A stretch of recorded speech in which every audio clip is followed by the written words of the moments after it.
अस्सलाम वालेकुम। उम्मीद है आप सब खैरियत से होंगे। आज का जैसे हमारा टॉपिक है कि ऑपरेटिंग एक्सपेंसेस को कैसे वेरीफाई किया जाता है ऑडिट फॉर्म्स में। तो लास्ट वीडियो में आपने जैसे देखा होगा कि अगर नहीं देखी तो वो मैं रिक्वेस्ट करूँगा कि वो लाजमी देखें, क्योंकि इसमें जो हम वेरिफिकेशन करेंगे ऑपरेटिंग एक्सपेंस की तो वो with the help of such analysis करेंगे जो हमने लास्ट वीडियो में डिस्कस किया था कि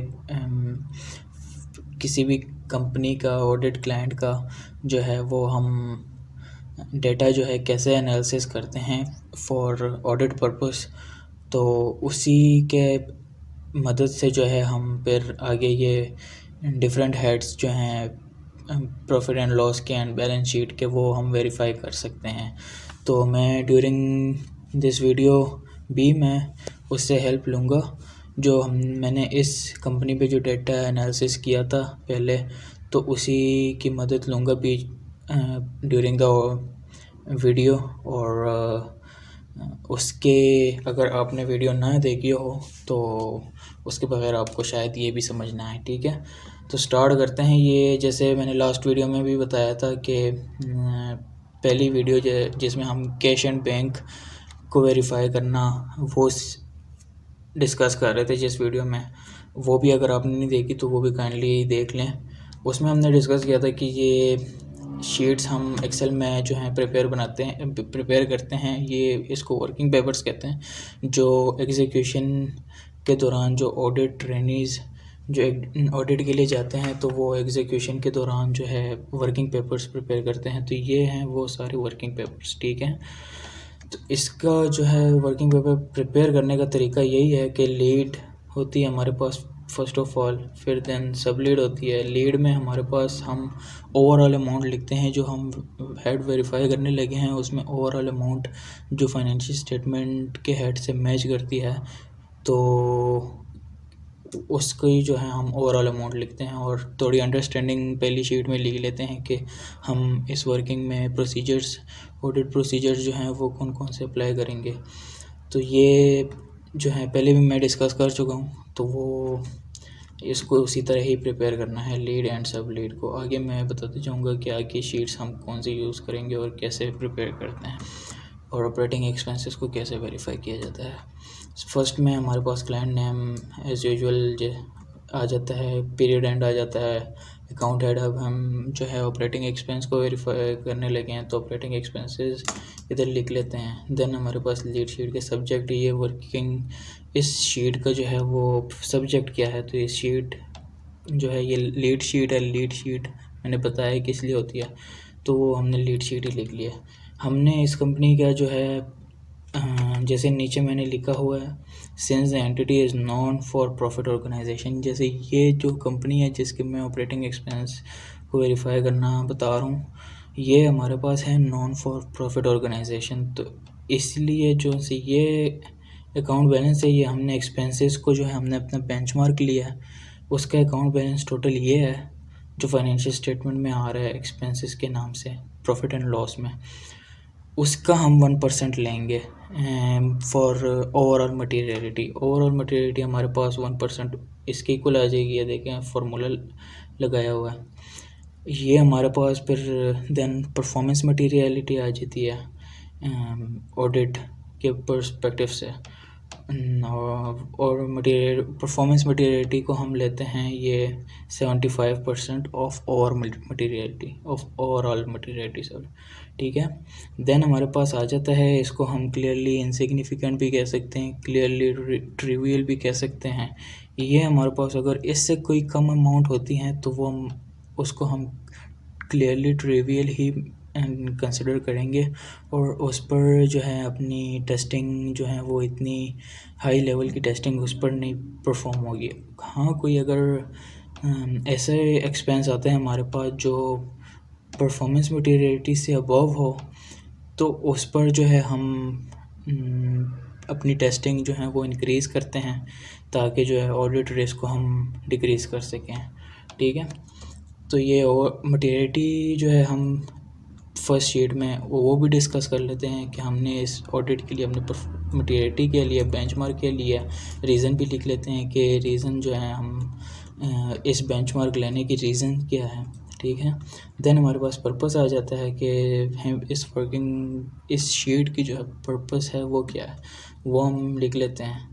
देन हमारे पास प्रोसीजर्स आ जाते हैं जो ऑडिट प्रोसीजर भी कह सकते हैं, सब्सटेंटिव प्रोसीजर भी कह सकते हैं। तो उसमें ये सारे पास आ गए जो ऑपरेटिंग एक्सपेंसेस को हम वेरिफिकेशन के लिए यूज़ करते हैं, ठीक है। देन हमारे पास कंक्लूजन आ जाता है। ये conclusion on the basis of हमारी वेरिफिकेशन नहीं होता है, इसमें हमने लिखा है फ्री फ्रॉम मटेरियल स्टेटमेंट। इसका मतलब ये है कि हमने इसमें ऐसी कोई मिस स्टेटमेंट ऑब्ज़र्व नहीं हुई जो हमारे परफॉर्मेंस मटेरियलिटी से अबव हो। अगर उससे अबव होती तो देन हम इधर लिखते कि is not free from material miss statement. But अभी फ़िलहाल हमारे जोन से मैं सैंपल उठाया है जो कंपनी मैंने पिक की है ऑपरेटिंग एक्सपेंस के लिए, तो उसमें जो ऑपरेटिंग एक्सपेंसेस में कोई मटेरियल मिस स्टेटमेंट नहीं था, इसलिए मैंने कंक्लूजन ये लिखा हुआ है, ठीक है। देन हमारे पास आ जाते हैं डिस्क्रिप्शन, जो मैंने बताया पहले ओवरऑल हम लिखते हैं इसमें लीड शीट में ऑपरेटिंग एक्सपेंस को हम वेरीफाई करने लगे। करंट पीरियड में जो है हमारे जिस साल में हम ऑडिट करना स्टार्ट किया तो उस साल में जो है ऑपरेटिंग एक्सपेंस हमारे पास इतना था, प्रायर पीरियड में हमारे पास इतना था। वेरिएंस जो है वो 10 मिलियन से डिक्रीज़ हो गया, और परसेंटेज के उस पॉइंट ऑफ व्यू से देखें तो 10% जो है वो डिक्रीज़ हुआ है, ठीक है। नीचे हम एनोटेशन में हम रीज़न लिख लेते हैं कि जो है इसकी रीज़न क्या हो सकती है डिक्रीज़ की। तो रीज़न में मैंने लिखा हुआ है कि breakup of operating expenses have been documented in next working sheet, के मैंने जो है वो इसकी रीज़निंग डिटेल में जो है वो नेक्स्ट वर्किंग शीट में मेंशन किया, तो वहाँ जाके देख लें। नेक्स्ट वर्किंग शीट में आ जाते हैं सब लीड में हमारे पास ब्रेकअप होता है, जो ऑपरेटिंग एक्सपेंस का ब्रेकअप है वो हमारे पास इसमें आ जाता है। ऑपरेटिंग एक्सपेंस का ब्रेकअप, अच्छा ये सब सेपरेट हेड आप देख सकते हैं और कंबाइन हेड ये नीचे, ये हमने बाइफरकेशन क्यों की हुई है, ये हमने on the basis of performance materiality इसको बाइफरकेट किया हुआ है कि अगर हमारी कोई भी ऐसा एक्सपेंस है जो परफॉर्मेंस मटीरियलिटी से ऊपर है, अबव है, तो हमने उसको सेपरेट हेड में डाला हुआ है कि हम इन हेड्स पर जो है वो टेस्टिंग हम इंक्रीज़ करेंगे, हाई लेवल टेस्टिंग करेंगे। और जो से कंबाइन हेड है ये जैसे कि हमारे परफॉर्मेंस मटीरियलिटी से कम हैं, तो इसीलिए इस पर हम जो है अब इतनी डिटेल टेस्टिंग नहीं करेंगे, ठीक है। नीचे हमारे पास ये जैसे मैंने डिस्कस किया कि रीज़निंग लिखनी होती है कि डिक्रीज़ क्यों हुआ है, तो इसमें तो ओवरऑल का हम नहीं लिख सकते कि ओवरऑल जो है डिक्रीज़ किस वजह से आया होगा, क्योंकि ऑपरेटिंग एक्सपेंस इन सारी चीज़ों से मिलकर बना है। तो इसलिए अगर हम वन बाय वन अगर इनकी वो करें, रीज़निंग लिखें इंक्रीज़ डिक्रीज़ की, तो वो ज़्यादा बेहतर होगा और ज़्यादा अंडरस्टैंडिंग होगा, ठीक है। तो इसका हमने आगे एनोटेशन नंबर भी दिया हुआ है कि ए में हमने ये इसको जो है डिस्कस किया है लेबर कॉस्ट का जो है रीज़न हमने लिखा हुआ है कि इंक्रीज़ किस वजह से आया है और डिक्रीज़ किस वजह से आया। हमने इस तरह डिटेल में सारों की जो है वो रीज़निंग लिखी हुई है, और जिसकी रीज़निंग नहीं लिखी हुई उसको मैंने हाईलाइट कर लिया कि ये मैं जो है बाद में इसकी रीज़निंग लिख सकता हूँ। अच्छा, ये रीज़निंग जो है हम मैनेजमेंट से भी ऑब्टेन कर सकते हैं, और on the basis of our justification भी हम इसको ख़ुद वो कर सकते हैं, क्योंकि हम पूरा ऑडिट जब कंप्लीट करते हैं तो हमें आइडिया हो जाता है कि ये फॉर एग्ज़ाम्पल लेबर कॉस्ट है ये क्यों डिक्रीज़ हुआ है। उसमें हम ऑडिट के दौरान हमें पता लगा हो कि जो है वो एम्प्लॉइज़ जो हैं नए आए हैं, न्यू जॉइनिंग्स हुई हैं, तो उस केस में जो है वो सैलरीज़ बढ़ गई होंगी, उनको भी सैलरीज़ देनी पड़ेगी। तो इसलिए ये हम वहाँ से जो है वो अपनी प्रोफेशनल जजमेंट को यूज़ करते हुए हम ये कह सकते हैं कि इसमें जो है वो इंक्रीज़ आया होगा टोटल में। तो ये जो है अब इसमें जैसे इंक्रीज़ आया है तो इसका भी मैंने यही लिखा है कि due to increase in employees salaries and other allowances, और इंक्रीमेंट भी लगा है, इंक्रीमेंट भी सबको मिला है, तो इसीलिए ये इंक्रीज़ हुआ है। और ये जो है आप अपनी जजमेंट की बेसिस पर भी लिख सकते हैं। और अगर आपको कहीं पर समझ ना आए कि ये इसकी इंक्रीज़ या डिक्रीज़ होने की रीज़न्स क्या हो सकती हैं, तो उस केस में हम मैनेजमेंट से भी एक्सप्लेनेशन ऑब्टेन कर सकते हैं, और देन उन एक्सप्लेनेशन को भी हमने जो है यूजिंग और प्रोफेशनल जजमेंट हमने देखना होगा कि whether this explanation provides a true और फेयर व्यू और नॉट। ठीक है, तो वो भी हमने फिर देन वेरीफाई करना होगा उनकी एक्सप्लेनेशंस को भी। अगर वो कहते हैं कि ये इंक्रीज़ इसलिए हुआ है कि हमने इंक्रीमेंट इस साल में दिया था, तो हम उनसे इंक्रीमेंट की जो अप्रूवल है वो डिमांड कर सकते हैं। और उनके जो हैं डिफरेंट एम्प्लॉयज़ से हम पूछ भी सकते हैं कि भाई आपका जो है इस साल में इंक्रीमेंट आपको मिला है नहीं मिला, तो वो हम देन वेरीफाई कर सकते हैं। ठीक है, अगली शीट पर चले जाते हैं। पहली हमारे पास आ जाती है इसमें जो है हम पहले बता दूं कि ये लेबर कॉस्ट, इसकी वर्किंग जो है वो टेस्टिंग बहुत डिटेल होती है, तो इसको इंशाल्लाह अपनी नेक्स्ट वीडियो में जो है डिस्कस करेंगे। और डिप्रिसिएशन भी जो है वो उसका भी जो है हाई लेवल की टेस्टिंग होती है, और उसमें भी टाइम लगेगा। तो इन दोनों को हम इस वीडियो में डिस्कस नहीं करेंगे। इनके अलावा जितने भी हेड्स हैं तो उनको हम वन बाय वन डिस्कस करेंगे कि उनको हम वेरीफाई कैसे करते हैं। ठीक है, नेक्स्ट शीट पे चले जाते हैं। जैसे हमारे पास पहले जनरल एंड एडमिन कॉस्ट है, तो इसको हम देख लेते हैं कि ये हमने कैसे वेरीफाई किया है। अच्छा, नेक्स्ट में हमारे पास इसी का ब्रेकअप आ जाता है जनरल एंड एडमिन का, कि उसमें जो है वो क्या क्या चीज़ें आ रही हैं।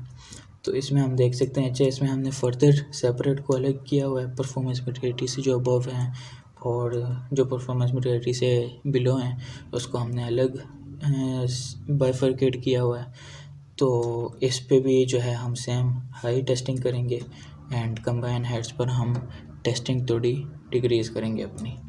ठीक है, तो ये हमारे पास अमाउंट आ गई। इन अमाउंट को हमने आगे वेरीफाई कैसे किया। अच्छा, ये अमाउंट हम डालते हैं फॉर वाउचिंग पर्पस, हम सैम्पलिंग बेसिस पे जो है वेरिफिकेशन करते हैं। तो ये अमाउंट हम फिर हर ऑडिट फर्म में एक अपना उनका सॉफ्टवेयर होता है जो हमें सैम्पल वो खुद देता है। उसमें हमें सिर्फ ये अकाउंट बैलेंस डालना होता है। जैसे हमारे पास ऑफिस सप्लाइज़ हैं, ऑफिस सप्लाइज़ को अगर हमने टेस्ट करना है तो इसकी जो अमाउंट है 2.4 मिलियन, इसको हम उस सॉफ्टवेयर में इनपुट करेंगे।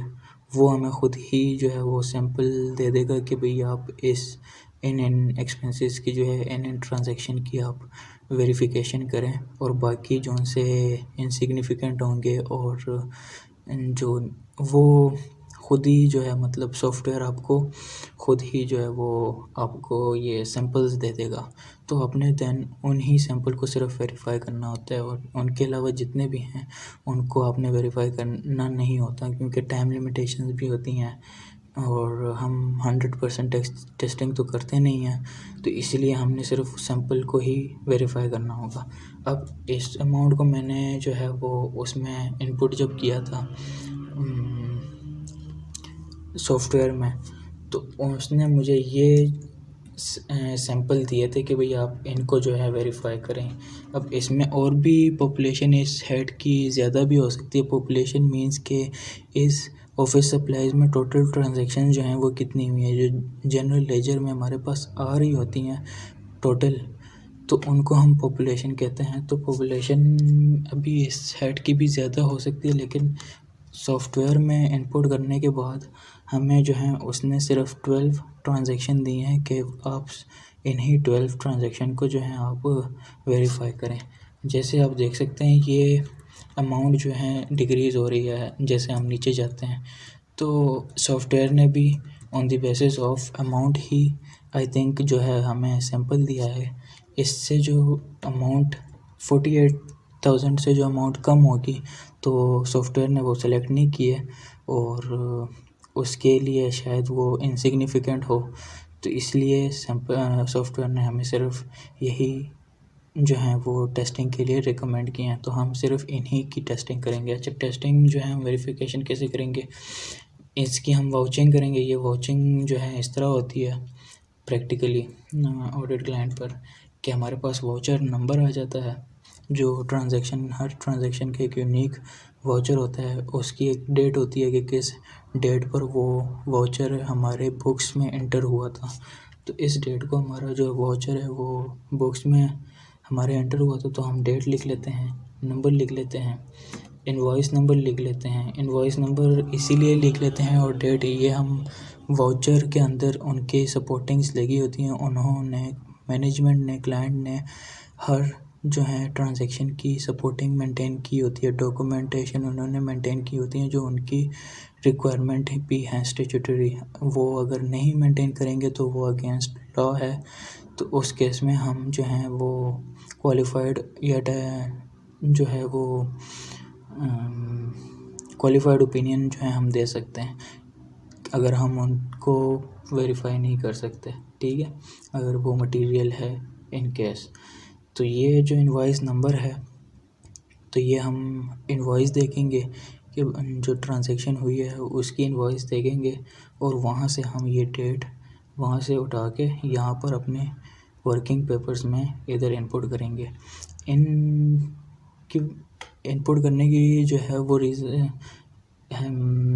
हमें उसमें भी हेल्प कर सकता है कि अगर इनवॉइस 2021 की होती तो वो जैसे लास्ट ईयर है और हम कर रहे हैं ऑडिट 2022 का, तो उस केस में हम जो है वो वैलिड नहीं होता वो ट्रांजैक्शन और वो लास्ट ईयर में रिकॉर्ड होनी चाहिए थी।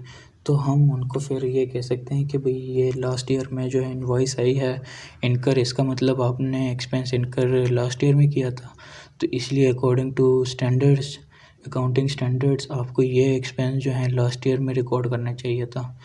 तो ये हमें उसमें भी हेल्प करता है कि यहाँ पर इनपुट करने से हमारे लिए इजी हो जाता है कि हम देन उसमें देख सकें कि भाई इनवॉइस जो है डेट जो है वो इसी पीरियड से बिलोंग करती है या नहीं, ठीक है। देन हमारे पास पार्टी नेम आ जाता है कि किस पार्टी के साथ ट्रांजैक्शन हुई है। हेड नेम आ जाता है कि हम किस हेड से ये रिलेट करता है, वो भी हम जब सब डॉक्यूमेंट उस ट्रांजैक्शन से रिलेटेड डॉक्यूमेंट्स जब देखते हैं तो वहाँ से हमें देखना होता है कि ये जो ट्रांजैक्शन इन्होंने की है, जो एक्सपेंस इनकर किया है, ये ऑफिस सप्लाईज से ही रिलेट करता है, मतलब उसमें कोई और कंसल्टेंसी या लीगल या रिपेयर उसके जो है वो एक्सपेंसेस तो नहीं आ रहे उसमें, उसके अगेंस्ट इनवॉइसेस तो नहीं आ रही। अगर उसके अगेंस्ट आ रही होती हो तो ये फिर उन्होंने रॉन्ग हेड में जो है वो एंटर किए हैं ट्रांजैक्शन, गलती होगी या जो है वैसे भी कर सकते हैं। तो उस केस में हम जो है उनको कहेंगे कि आप ये ट्रांजैक्शन इस हेड से निकाल कर दूसरे हेड में जो है चार्ज करें, ठीक है, क्योंकि ये जो है इस हेड में अगर ऑफिस सप्लाईज के अलावा कोई ट्रांजैक्शन होती हैं तो वो जो है ट्रू एंड फेयर व्यू नहीं प्रोवाइड करेगी फाइनेंशियल स्टेटमेंट्स में, तो उस केस में हमें ये हेड फिर चेंज करना होता है मैनेजमेंट को कहकर, ठीक है। और अगर मैनेजमेंट चेंज नहीं करता देन उसका हम अगर मटेरियल है परफॉर्मेंस मटेरियलिटी से हमारे अबव है तो उस केस में हम फिर क्वालिफाइड ओपिनियन दे सकते हैं। नेक्स्ट हमारे पास आ जाते हैं डिस्क्रिप्शन आ जाती हैं, इसमें हम लिख लेते हैं कि डिस्क्रिप्शन पूरी लिख लेते हैं कि एक्सपेंस इनकर किस चीज़ के अगेंस्ट हुआ था। ऑफिस सप्लाईज थी तो इसमें मतलब कंपनी ने एक्सपेंस क्या किया था, ऑफिस स्टेशनरी जो है वो परचेज़ की थी या प्रिंटिंग की जो है वो एक्सपेंस प्रिंटिंग के लिए इनकर किया था या किस चीज़ के लिए, तो वो सारी डिस्क्रिप्शन हम इसमें लिख लेते हैं।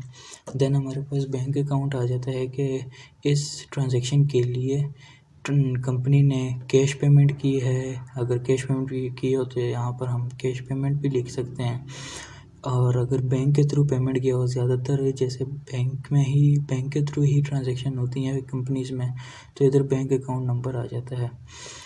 तो बैंक अकाउंट नंबर लिखने का क्या फ़ायदा होता है कि ये हम बाद में बैंक स्टेटमेंट से हम ट्रेस कर सकते हैं कि ये जो अमाउंट मैनेजमेंट क्लाइंट जो है वो क्लेम कर रहा है कि ये अमाउंट हमने पे की है इस डेट पर, तो बैंक स्टेटमेंट में भी ये आना चाहिए। तो ये हम वहाँ से मैच कर सकते हैं कि ये जो है वो ट्रू जो है, जो क्लाइंट है वो सही कह रहा है या नहीं। तो ये हम वेरिफिकेशन के लिए देन बैंक स्टेटमेंट से भी ट्रेस कर सकते हैं इस स्पेसिफिक ट्रांजैक्शन को। देन हमारे पास चेक नंबर आ जाता है। चेक नंबर भी हमें हेल्प करता है, वो बैंक स्टेटमेंट में ट्रेसिंग के लिए जो है उसमें हेल्प करता है। यहाँ से हम चेक नंबर कॉपी कर सकते हैं और बैंक स्टेटमेंट में को पेस्ट करेंगे तो वहाँ से वो ऑटोमेटिकली फाइंड करके हमें जो है बता देगा कि इस डेट पे जो है वो ट्रांजैक्शन हुई थी। तो ये हमारे लिए इजी हो जाता है देन वेरिफिकेशन करना, ठीक है। देन हमारे पास टोटल अमाउंट आ जाती है। विद होल्डिंग टैक्स हमारे पास आ जाता है, क्यों जैसे हर कंपनी की रिक्वायरमेंट होती है कि उन्होंने जो है हर परचेज़ पर, हर एक्सपेंस पर विद होल्डिंग करनी होती हैं।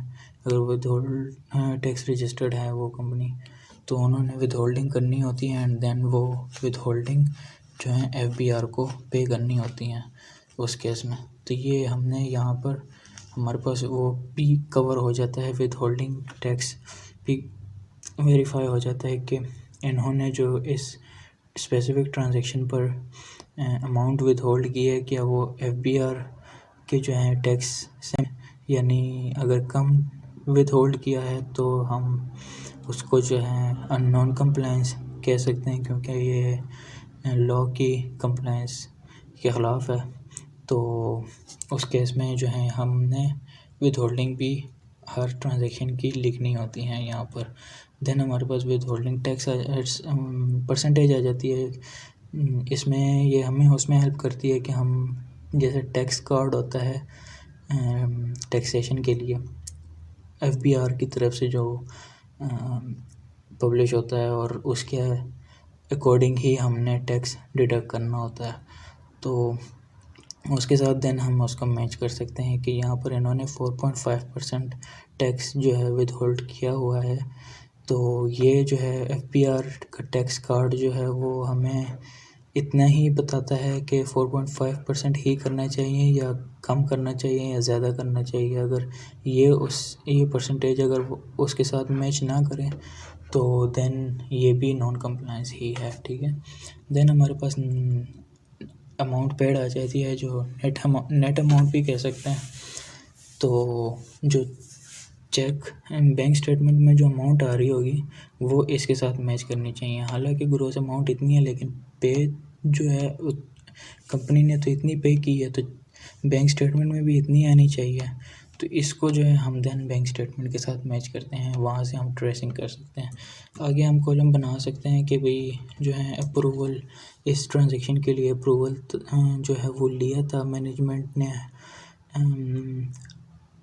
हाई अथॉरिटी से या नहीं, क्योंकि अप्रूवल जो है वो हर इंटरनल कंट्रोल्स के लिए अप्रूवल जो है वो लाजमी होता है। तो इसको हमने टिक किया हुआ है, इसका मतलब हमने मैनेजमेंट ने अप्रूवल लिया था। देन हमारे पास ऑथराइजेशन आ जाते हैं कि भाई ये पर्टिकुलर ट्रांजैक्शन ये ऑथराइज भी है या नहीं है, तो ये भी हमने टिक किया हुआ है। देन हमारे पास चेक कॉपी आ जाती है कि हमने चेक कॉपी भी जो है वो डॉक्यूमेंट्स में लगी हुई थी और डॉक्यूमेंटेड है। बैंक स्टेटमेंट ट्रेसिंग आ जाता है कि हमने बैंक स्टेटमेंट ट्रेसिंग परफॉर्म किया है और वो इस अमाउंट से मैच करता है, तो ठीक है, हमने इसको भी टिक किया हुआ है। देन हमारे पास सपोर्टिंग आ जाती हैं जो डॉक्यूमेंटेशन होती हैं।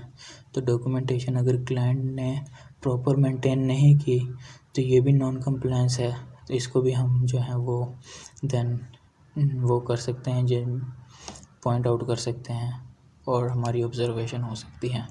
देन हमारे पास क्लासिफिकेशन आ जाती हैं, जो असर्शन हैं प्रॉफिट एंड लॉस के लिए, एक्यूरेसी, क्लासिफिकेशन और कट ऑफ, ये डिफरेंट। तो उसको भी हमने वेरीफाई तो करना होता है क्लासिफिकेशन के भाई आपने जो है ये ठीक अकाउंट हेड में चार्ज किया है। जैसे ऑफिस सप्लाईज़ में इन्होंने चार्ज किया है, अगर ये ऑफिस सप्लाईज़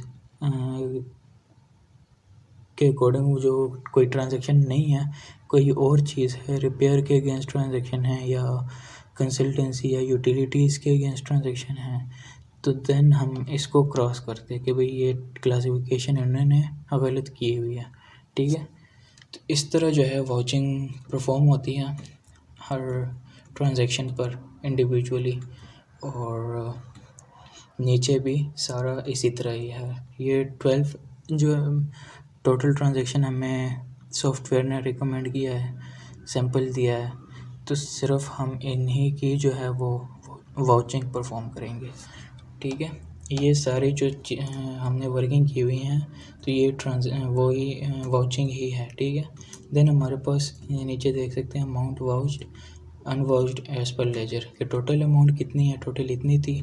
हमने जो वाउचिंग की है, जो हमने सैंपल हमें सॉफ्टवेयर ने रिकमेंड किया था, तो वो इतनी अमाउंट का था 8 लाख का, और जो हमने फॉरगो की है, जो हमने वेरीफाई नहीं की, तो उसकी अमाउंट 1.5 मिलियन है। हमने जो है 35% की वेरिफिकेशन ही की है, क्योंकि सॉफ्टवेयर ने हमें 35% ही बताया था, उससे हम कम या ज़्यादा नहीं कर सकते फिर। ठीक है, देन हमारे पास ऑफिस प्रिंटिंग आ जाता है। ऑफिस प्रिंटिंग का भी स्टार्ट में वर्किंग पेपर का जो तरीका होता है वो उसी तरह हम लिख सकते हैं, बनाएंगे, पर्पस लिखेंगे हर शीट में कि भाई इस शीट का पर्पस क्या है, और देन प्रोसीजर लिखेंगे कि इसमें हमने ऑडिट प्रोसीजर कौन से परफॉर्म किए हैं इस अकाउंट हेड पर, ऑफिस प्रिंटिंग पर, और कंक्लूजन जो है इस प्रोसीजर से कंक्लूजन क्या है हमने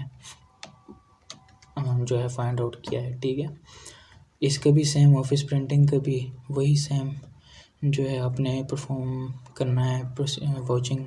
और ये हमारे पास जैसे देख सकते हैं क्रॉस लगा हुआ है, इसका मतलब इस ट्रांजैक्शन के लिए अप्रूवल कोई नहीं लिया हुआ था, तो इसको हमने जो है वो पॉइंट आउट कर सकते हैं, और ये हमारे मैनेजमेंट लेटर का पार्ट बन सकते हैं कि भाई आप ये जो मैनेजमेंट हैं वो उसमें हम वो कर सकते हैं, ये रिकमेंड कर सकते हैं कि अप्रूवल जो है वो हाई लेवल अथॉरिटी से लिया जाए इस स्पेसिफिक ट्रांजैक्शन के लिए। ठीक है, देन हमारे पास अच्छा ये लास्ट शीट में जैसे मैंने समझाया सारा उसी तरह ही परफॉर्म करना है, ये भी वाचिंग करेंगे हम इसकी भी। देन हमारे पास कंबाइन हेड आ जाते हैं, इसका भी, और ये डिफरेंट हेड्स के लिए हमने जो टोटल बैलेंस होता है उसको हमने सेम उसी तरह ही इसको जैसे हमने सॉफ्टवेयर में इनपुट किया है, उसने हमें सिर्फ 3% ही बताया है वेरीफाई करने के लिए कि सिर्फ 3% ही वेरीफाई करना है, क्योंकि इसकी टोटल अमाउंट ही हमारी परफॉर्मेंस मटीरियलिटी से कम है।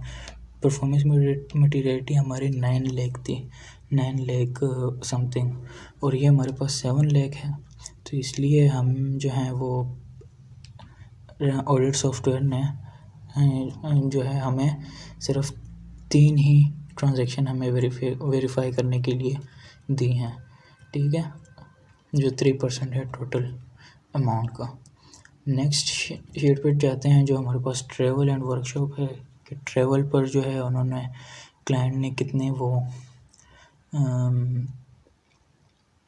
कितनी अमाउंट के एक्सपेंस किए हैं और उसको हम कैसे वेरीफाई करेंगे। इसमें अगेन हम परफॉर्मेंस मटीरियलिटी से अबव अमाउंट जो हैं वो उनको हम सेपरेट करेंगे और बिलो को हम कंबाइन में डाल देंगे।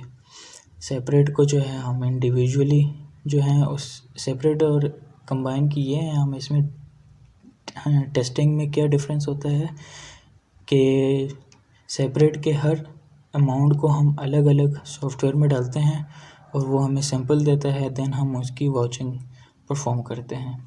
इसका भी 10 मिलियन को अलग जो है इनपुट करेंगे, 8 मिलियन को अलग करेंगे, और कंबाइन में जो है हम इंडिविजुअली इसको इनपुट नहीं करेंगे, हालांकि हम ओवरऑल जो इसका टोटल है उसको हम इनपुट करेंगे ये ऑडिट सॉफ्टवेयर में, और वो हमें इन तीनों का कंबाइन एक सैंपल दे देगा कि आप इन वाउचर्स को जो है आप वेरीफाई करें और टेस्टिंग जो है वो इन्हीं पर परफॉर्म करें। तो इस केस में हमारे पास जो है वो सैंपल कम आ जाते हैं। तीनों को अगर हम मिलाकर ऑडिट सॉफ्टवेयर में अगर वो इनपुट करते हैं तो उसके लिए सैंपल जो है हम कम देते हैं एज़ कम्पेयर टू अगर हम इसको इंडिविजुअली इनपुट करें। इंडिविजुअली अगर करें तो फॉर एग्ज़ाम्पल हमें 20 अगर रिकमेंड करता है, और फॉर एग्ज़ाम्पल अगर इंडिविजुअली करें, ठीक है, और अगर इसको कंबाइन करके इनपुट करें तो वो हमारे पास देन हमें जो है वो दे सकता है फॉर एग्ज़ाम्पल 14 जो है वो, या 14 हमें वो ऑडिट सॉफ्टवेयर हमें 14 सैंपल दे सकता है। तो इस केस में जो है हमारे पास इसीलिए वो टेस्टिंग जो है हमारी डिक्रीज़ हो जाती है, क्योंकि सैंपल को हम डिक्रीज़ कर लेते हैं। उस केस में हमारी जो टेस्टिंग भी होती हैं, वेरिफिकेशन भी होती हैं, वो भी डिक्रीज़ हो जाती हैं, ठीक है। तो ये जो सेपरेट और कंबाइन हेड को बाइफरकेशन करते हैं तो वो हम इसी रीजंस के लिए करते हैं, ठीक है। देन इनका जो है हम, जैसे मैंने बताया, इनको हमने अलग इंडिविजुअली हमने ऑडिटेड सॉफ्टवेयर में इनपुट किया होगा और सैंपल उसने प्रोवाइड किए होंगे। तो इसका देख सकते हैं आप 10 मिलियन, ये अलग होगा। ये हम नीचे आते हैं, ये देखें 10 मिलियन, इसमें हमें सिर्फ ऑडिट जो उनसे टूल था हमारा, उसने हमें इतनी अमाउंट दी हैं। अब आप देख सकते हैं हमारी अमाउंट जो हमारी वाउचिंग के लिए अमाउंट दी है वो 10 मिलियन से अबव है। अब इसकी रीज़न क्या है? इसकी रीज़न ये हो सकती है कि इसमें जो है वो क्लाइंट ने कुछ रिवर्सल जो है वो किए होंगे। फॉर एग्ज़ाम्पल कोई एक्सपेंस रिकॉर्ड किया होगा, इनपुट किया होगा, एंटर किया होगा, उसकी एंट्री जो है वो बुक्स में की होंगी, और बाद में जो है वो जो है पता लगता है कि वो एंट्री जो है वो नहीं करनी चाहिए थी, और एरर में जो है अक्सर आ जाता है या गलती जो है हो जाती हैं। तो उस केस में हम फिर अमाउंट को यहाँ से हटा तो नहीं सकते, तो उस केस में हम उतनी ही अमाउंट का रिवर्सल जो है रिकॉर्ड कर लेते हैं नेगेटिव में। तो उस केस में हमारे पास जो है वो टोटल अमाउंट हमारे पास कम आ जाती है, लेकिन अगर हम ऑडिट टूल में अगर उसको इनपुट करते हैं तो वो फिर रिवर्सल को जो है वो नहीं लेता, उसके अलावा जितनी होती हैं उनको जो है वो ले लेता है सैंपल में। तो इस रीज़न से जो है हमारे पास ये वाउचिंग की वो जो है ज़्यादा आ गई है, लेकिन ये होती इससे कम ही है, ठीक है। अच्छा, नेक्स्ट पे जो है इसका भी सेम उसी तरह ही सारा जो है आपने डॉक्यूमेंटेशन देखनी है, सारा कुछ विद होल्डिंग टैक्स जो भी हैं, इसका मैंने यहाँ पर मेंशन किया हुआ है, नो विद होल्डिंग और जर्मनी एक्सपेंसेस। तो इसका जो है कोई इन्होंने जर्मनी में कोई एक्सपेंसेस किए होंगे तो उस पर विद होल्डिंग जो है वो इन्होंने नहीं डिडक्ट की। अब आउट ऑफ द कंट्री जो है एक्सपेंस को कर रहे हैं तो वहाँ पर उन पर जो है ये उन जिनके आगे पार्टी होगी, जिनके साथ वो ट्रांजैक्शन परफॉर्म की होगी, तो वो उस पाकिस्तान टैक्स रेट पर जो है वो एप्लीकेबल उस पर नहीं होता, तो इसलिए जो है विद होल्डिंग इस केस में नहीं हुई। तो इसका आगे हमने मेंशन भी किया हुआ है कि हमने विद होल्डिंग अगर ज़ीरो है तो क्यों ज़ीरो है, तो ये आगे हमने मेंशन भी किया हुआ है, ठीक है। नेक्स्ट हमारे पास ट्रांसपोर्ट आ जाती है। ट्रांसपोर्ट का भी हमने सिंपल उसी तरह ही जो है वो ऑडिट टूल में डालना है। टूल हमें सैंपल रिकमेंड करते हैं और सैंपल को हम देन वाउचिंग करते हैं, ठीक है। नेक्स्ट हमारे पास आ जाते हैं हॉस्पिटैलिटी, ये भी सेम कंबाइन हेड, ये भी सेम वही चीज़ है। आईटी रेलेवेंट ये अलग हेड है, इसका भी सेम उसी तरह परफॉर्म करना चाहिए।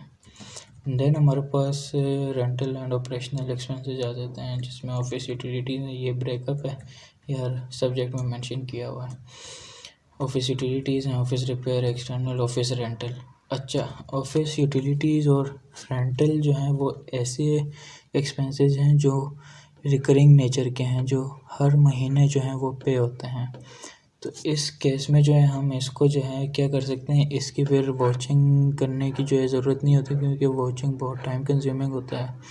तो इसका देन हम और हमारे पास उसमें डेडलाइन भी इतनी नहीं होती, टाइम पीरियड जो है ऑडिट की वो कम ही होता है। तो टाइम लिमिटेशन की वजह से जो है हम उसमें जो है ये वॉचिंग के अलावा हम इनको जो है वो क्वार्टरली हम वो बाइफरकेट कर लेते हैं और उसको एज़ पर एग्रीमेंट जो है उन उसके साथ मैच कर लेते हैं। अभी जैसे नीचे मैंने मेंशन किया हुआ है, ये एग्रीमेंट्स भी जो है मैंने यहाँ पर अटैच किए हुए हैं कि ये 2021 का एग्रीमेंट है, ये 2022 का एग्रीमेंट है देन। और यहाँ पर हमने ऊपर देख सकते हैं कि यहाँ पर हमने रिकैलकुलेशन भी की है कि Q1 का जो है वो एज़ पर एग्रीमेंट कितनी अमाउंट बनती है। अगर वो ये दोनों मैच ना करें तो इसका मतलब जो है उन्होंने ये ऑफिस रेंट इनकरेक्ट जो है वो रॉन्ग अमाउंट से जो है चार्ज किया है। तो उस केस में हम उनको कह सकते हैं कि भैया आप अमाउंट जो है उसको ठीक कर लें। ठीक है, अब जैसे ये मैच कर रही है तो इसका मतलब अमाउंट बिल्कुल ठीक चार्ज हुई है, ये अमाउंट भी मैच कर रही है, ये भी। और हमने ये वाली जो अमाउंट्स हैं ये तो हमने लेजर से उठाई हैं, जो जनरल लेजर होता है। और ये भी हमने कैसे मतलब इजीली हम वहाँ से जनरल लेजर जैसे बड़ा डिटेल में होता है वहाँ से हम इजीली इसको पिक नहीं कर सकते। तो ये लास्ट वीडियो में मैंने डिटेल में एक्सप्लेन किया था कि वो हम कैसे उसको प्रेजेंटेबल फॉर्म में जनरल लेजर को हम कैसे प्रेजेंटेबल फॉर्म में लेकर आ सकते हैं और देन उसके बाद हम इसको इजीली पिक कर सकते हैं Q1 की अमाउंट, Q2 की अमाउंट और Q3 की, कि उन्होंने ऑफिस रेंट जो है Q1 में कितना चार्ज किया था, Q2 में कितना किया था, 3-4 में कितना किया था। तो ये हम वो जनरल लेजर को डेटा एनालिसिस के बाद ही जो है हम इसको प्रेजेंटेबल फॉर्म में लेकर आ सकते हैं।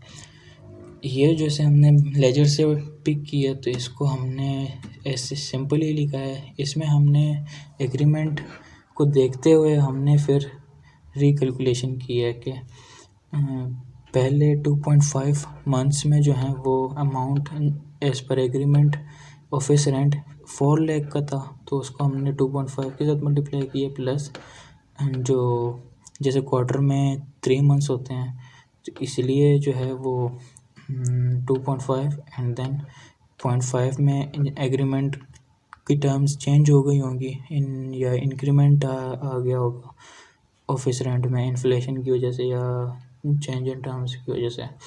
तो उसमें जैसे चेंज आया है तो उस अमाउंट को देन हमने 0.5 से मल्टीप्लाई किया, तो इस तरह हमारे पास आ जाती है 3 मंथ्स की जो है वो आ जाती है ये। अब इसमें साफ दिख रहा है कि अगर जनवरी से स्टार्ट हो रहा है तो मार्च के मिड में हमारे पास एग्रीमेंट जो है वो चेंज हो गया था और अमाउंट बढ़ गई थी। तो उस केस में हम फिर हाफ ऑफ करके जो है वो करेंगे, इसको सेपरेटली रिकैलकुलेशन करेंगे। मार्च में हमारे पास जैसे अमाउंट बढ़ गई है तो देन हमारे पास ऊपर देख सकते हैं फार्मूला में अमाउंट, देन हमारे पास जो नई अमाउंट है मार्च में चेंज होने के बाद हमने वही ली है और उसको मल्टीप्लाई 3 कर लिया सिंपल Q2 के लिए, तो वो भी मैच हो गई है। इस तरह हमने सेम Q3 के लिए भी किया है, Q4 के लिए भी। तो ये अमाउंट मैच कर रही है तो इसका मतलब कोई जो है वो मिसस्टेटमेंट नहीं है। नेक्स्ट पे चलते हैं, ये भी सेम वॉचिंग ही है। ये ब्रेकअप आ गया हमारे पास लीगल का एंड देन कंसल्टेंसी को अलग किया हुआ है। अच्छा, लीगल को हमने क्यों सेपरेट किया हुआ है? लीगल को हमने इसलिए सेपरेट किया हुआ है क्योंकि ये बड़ा रिस्की जो है वो हेड होता है और इसमें अगर इनको हमने 100% वेरीफाई करना होता है। ऊपर जैसे आप देख सकते हैं मैंने मेंशन भी किया है कि लीगल 100% वेरिफिकेशन। इसको लीगल को 100% क्यों करते हैं कि लीगल में एक रिस्क बहुत ज़्यादा होता है, गोइंग कंसर्न के चांसेस भी हो सकते हैं कि फॉर एग्जांपल सैम्पल बेसिस पे अगर हम इसको करते हैं और फॉर एग्जांपल सैम्पल जो ऑडिट टूल है हमारा वो उस ट्रांजैक्शन को जो है वो नहीं करता, पिक नहीं करता जिस ट्रांजैक्शन में फॉर एग्जांपल कंपनी के पास कोई केस चल रहा हो और वो बहुत बड़ी अमाउंट का है जिसमें हम कंपनी को जो है वो पे करना पड़ सकता है। तो उस केस में जो है गोइंग कंसर्न के भी जो है वो हो सकते हैं, रिस्क हो सकता है कंपनी को। देन हमारे पास जो है प्रोविज़न का भी रिस्क हो सकता है कि provision record as per IAS 37 करनी चाहिए थी प्रोबेबिलिटी को देखते हुए, लेकिन इसने जो है क्लाइंट ने नहीं की, तो उसमें भी जो है रिस्क हो सकता है उसका भी। तो ये एक बड़ा रिस्की जो है हेड होता है, तो इसलिए हमने इसको 100% ही वेरीफाई करना होता है। और कंबाइन जो है मैंने बाकी हेड्स को कंबाइन किए हुए हैं क्योंकि इसमें रिस्क के चांसेस कम होते हैं, तो इसलिए हम इसको कंबाइन करके उसमें डाल सकते हैं ऑडिट टूल में, और वो हमें वाउचर जो है वो देन रिकमेंड कर सकते हैं, ये सिंपल रिकमेंड कर सकता है। ठीक है, नेक्स्ट पे आ जाते हैं। नेक्स्ट में लीगल के जो है वो हमने इंडिविजुअली वाउचिंग ही की है, लेकिन ये हमने 100% किया है, इसमें हमने कोई ऑडिट टूल का वो नहीं लिया, ये हेल्प नहीं ली। ठीक है, नेक्स्ट हमारे पास लीगल कंसल्टेंसी ये चाहिए कंबाइन, इसको हमने कंबाइन करके वो ऑडिट टूल में इनपुट किया, तो ये हमें सारे जो हैं वो रिकमेंड कर दिए कि, और सैम्पल रिकमेंड कर दिया, और उस सैम्पल को हमने देन वाचिंग परफॉर्म की है। नेक्स्ट हमारे पास फीस एंड बेक्वेस्ट ब्रेकअप आ जाते हैं। अच्छा, बैंक चार्जेस इसमें आ रहा है। बैंक चार्जेस को हम एक तो उससे भी वेरीफाई कर सकते हैं बैंक स्टेटमेंट से। बैंक स्टेटमेंट में हमारे पास बैंक चार्जेस जो हैं असल में क्या होती हैं, विद होल्डिंग टैक्स होता है जो बैंक सेविंग अकाउंट पर डिडक्ट करता है। जैसे सेविंग अकाउंट पे हमारे पास प्रॉफिट या इंटरेस्ट कह सकते हैं कि इंटरेस्ट रिसीव होता है, तो उस इंटरेस्ट पर बैंक कुछ अमाउंट विद होल्ड करके FBR को देन पे करता है, तो वो विद होल्डिंग जो है वो उसको बैंक चार्जेस कह सकते हैं। दूसरा जो है उसको बैंक के जो अपने चार्जेस होते हैं, तो वो हमारे पास बैंक चार्जेस में आ सकते हैं, तो इसको हम जो है बैंक स्टेटमेंट से भी वेरीफाई कर सकते हैं। ठीक है, नेक्स्ट में हमारे पास इसी की वो हो गई, वाउचिंग आ गई है। मेंबरशिप फ़ी आ गई है। मेंबरशिप फ़ी जो है मोस्टली रिकरिंग नेचर की होती है, मंथली हो सकती है या ईयरली हो सकती है, तो उसकी भी हम वाउचिंग नहीं करेंगे, और टाइम सेव करने के लिए हम इसको भी एग्रीमेंट ले लेंगे, जो मेंबरशिप जो सर्टिफिकेट होता है या एग्रीमेंट और कॉन्ट्रैक्ट जो भी के होता है, तो वो हम मैनेजमेंट से ऑब्टेन कर सकते हैं, और उस एग्रीमेंट या कॉन्ट्रैक्ट से जो है हम वेरीफाई कर सकते हैं कि इतनी अमाउंट जो है इस साल में चार्ज होनी चाहिए थी, और whether management have recorded the same amount और नॉट। ठीक है, देन अदर एक्सपेंसेस आ जाते हैं। अदर एक्सपेंसेस में भी हमने वाचिंग परफॉर्म की हैं। नेक्स्ट में हम ऑब्जर्वेशन, एक लास्ट शीट जो सी होती हैं उसमें हम ऑब्जर्वेशन बना सकते हैं कि भाई ऑब्जर्वेशन हमारी क्या क्या थी। ऑब्जर्वेशन असल में ये होती हैं कि और ड्यूरिंग ऑडिट हमने कौन कौन सी चीज़ें ऐसी थी जो नॉन कंप्लायंस फॉर एग्जांपल कह सकते हैं, या जिसमें रिस्क ज़्यादा हो सकते हैं, या दूसरे इनकरेक्ट जो हैं, फॉर एग्जांपल इममटीरियल है बट इनकरेक्ट है, तो उस केस में भी हम उसके जो है वो इममटीरियल मिसस्टेटमेंट को भी हम, जैसे इसमें मैंने मेंशन किया है कि नॉट इनफ सपोर्टिंग अटैच, के इसमें सपोर्टिंग जैसे ये नॉन कंप्लायंस है, पूरी सपोर्टिंग पूरी डॉक्यूमेंटेशन क्लाइंट के पास मेंटेन नहीं थी, तो इसलिए इसको हम जो है अलग से वो कर सकते हैं, ये ऑब्जर्वेशन में इनपुट कर सकते हैं। इसमें एक with holding is not detected कि भाई ये भी नॉन कंप्लायंस है, ये विद होल्डिंग जो है वो डिटेक्ट नहीं की, तो इसको भी देन हम रिकमेंड कर सकते हैं और इसको बाद में टिक कर सकते हैं। देन हमारे पास स्कोर शीट एक होता है। स्कोर शीट अब क्या होता है, स्कोर शीट में वो एंट्रीज होती हैं जो हमने क्लाइंट पर जो है वो की होती हैं, ये एडजस्टमेंट की होती है। जैसे फॉर एग्जांपल हमें लगता था कि ये जो 75,000 की अमाउंट क्लाइंट ने ऑफिस प्रिंटिंग में चार्ज की थी, इसको चार्ज होनी चाहिए थी IT रेलिवेंट में, मतलब क्लासिफिकेशन के इशू था, तो इसको हम फिर मैनेजमेंट को कहते हैं कि वो इसको ऑफिस प्रिंटिंग से निकाल के IT रेलेवेंट में इनपुट करें, तो वो एंट्री हम ही सजेस्ट करते हैं, ऑडिटर्स ही सजेस्ट करते हैं, और उन एंट्रीज़ को हम फिर सेपरेटली अपने पास में जो है वो नोट डाउन भी कर लेते हैं कि बाद में अगर फाइनेंशियल स्टेटमेंट जब वो हमें एट द एंड प्रोवाइड करता है फाइनल जो है ड्राफ्ट फाइनेंशियल स्टेटमेंट, तो उसके साथ हम मैच कर सकते हैं कि इन्होंने जो है हमने जो एंट्रीज सजेस्ट की थी, क्या इन्होंने वो एंट्रीज जो हैं वो एडजस्ट की हैं फाइनेंशियल स्टेटमेंट में या नहीं।